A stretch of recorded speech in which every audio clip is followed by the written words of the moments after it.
And we're sharing this because, well, it's a community-based project, and we want to show you guys our very first comic.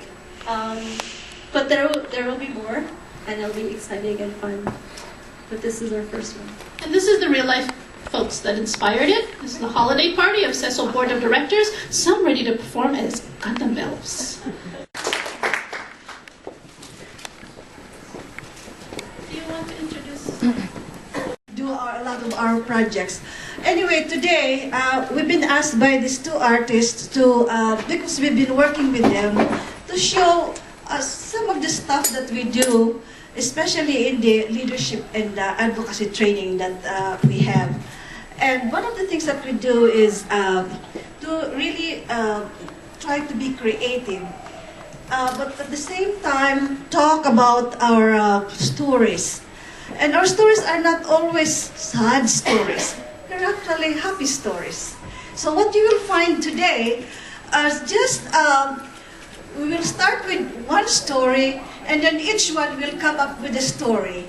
My name is Coco. I am Jeannie. My name is Bong. I'm Mildred. Wilma. I'm Christine. And I'm Melanie. Yeah, okay.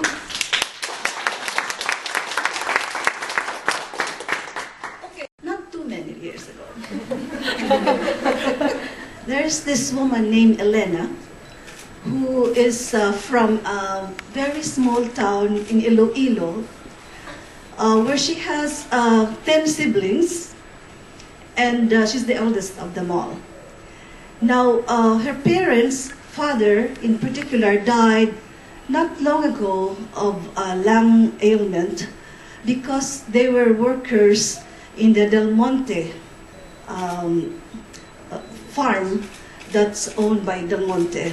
And he died of a lung problem because of the pesticide that they were inhaling. And some of you might be very familiar with some of these stories in these countries.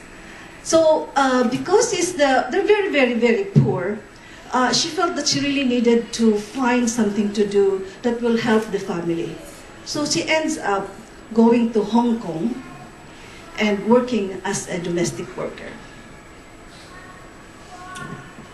I would like to share, this is a real life story that just recently I encountered from my visit from the Philippines. This is a story of a caregiver who is here for 4 years in Canada, widow, 2 children, and the children are being taken care by her mother. Here's the story goes. The mother told me that because of this new technology, they don't write letters like before. What they use is Skype. You know, they talk. So here comes the mother, and here comes the grandmother with the 2 children.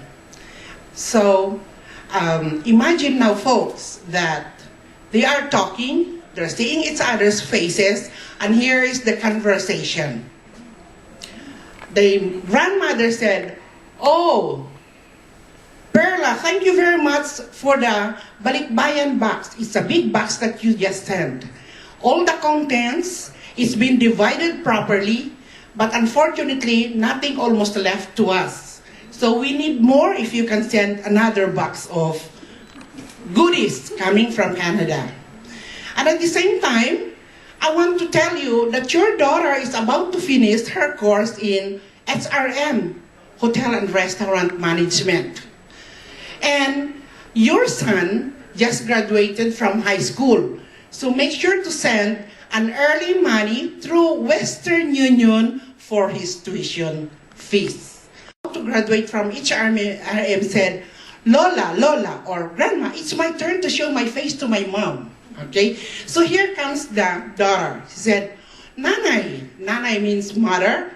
Can you please make sure to send me nice stuff like a designer clothes, because soon I will be working as training in a hotel in which I need to at least wear some designer clothes. So this mother, this caregiver, just keep on taking note of what she's listening or hearing from the Skype through her conversation with his family. And here comes also the younger son said, Mom, just make sure that the latest shoes, especially Nike, make sure to send it to me because I'm about to enter university. So here comes now this caregiver. How will I be able to fulfill all what my family is asking now, considering that I still need to file my application for permanent residence and I have to pay this enormous amount of money? So it's a long story for folks, but at least you can picture now how a caregiver is, how she's struggling her life here under the live-in caregiver program. So Elena, that who came from Hong Kong, could relate to that story. So Elena came to Canada and now here at the airport. And we will see whether she will have the same problem as what Coco shared with you. Elena now, she arrived in Toronto at Toronto Pearson Airport, but the employer was not there. It's only the agent of the agency who processed her paper.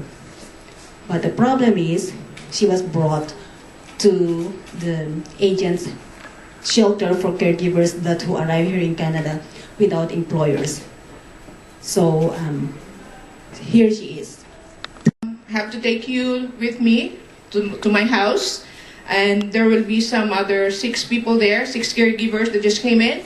In the meantime, because I don't have any employers for you, you will be doing some household chores for me, and you will be staying there probably for 3 months until we find some employer for you, and you will do some house painting, you will clean my house, and that will be for free.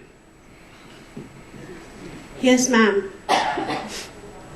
Oh, you are so many here. How long have you been here?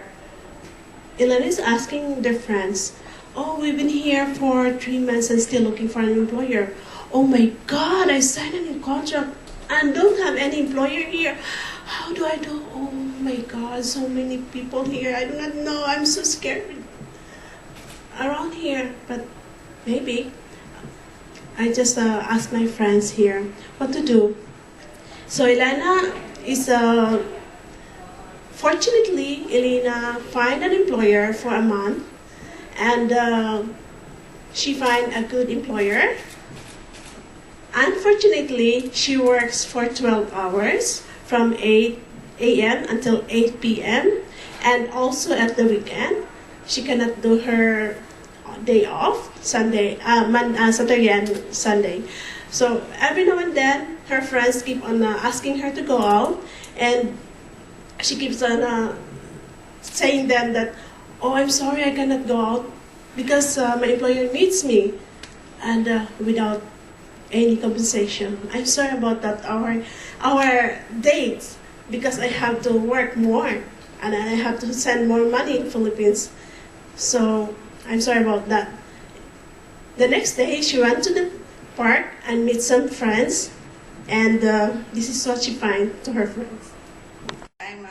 Hi Elena, you want to join in our association? You're new here in Canada or a long time ago? Elena say, oh, I'm new here in Canada. Oh, you want to join the CESO? It means the Caregiver Connection Educational Support Organization. We have offering the advocacy training, computer training for free. You want to join in your free time, like weekend? You can contact me. I give you my phone number. You can contact me anytime. And then I can provide you, and I will welcome you in our organization. And one day, Elena and the caregivers met together, and we joined the other group. So Elena went to the Caregiver Connection and meet the organization, and she finally found she knows her right because she listened to the advocacy and the training that the Caregiver Connection done, and she went to the party. She enjoys her life. She's not the kind of caregiver that always stay in the house like doing work, but she needs to go work for her family, but she also enjoys her life. And after that, she went to the party and partying every night, eating. They like eating. You know that Filipino likes eating so much. So after that, yeah, she met a guy. She's single, by the way. She's not married. She support her mother and her nieces for like that. And she met a guy and she married the guy and. By the way, I'm the guy. So I met Elena on the party and I'm getting to know her, and then the ending, we get married in some. Okay. By the way, this is not the end of the story.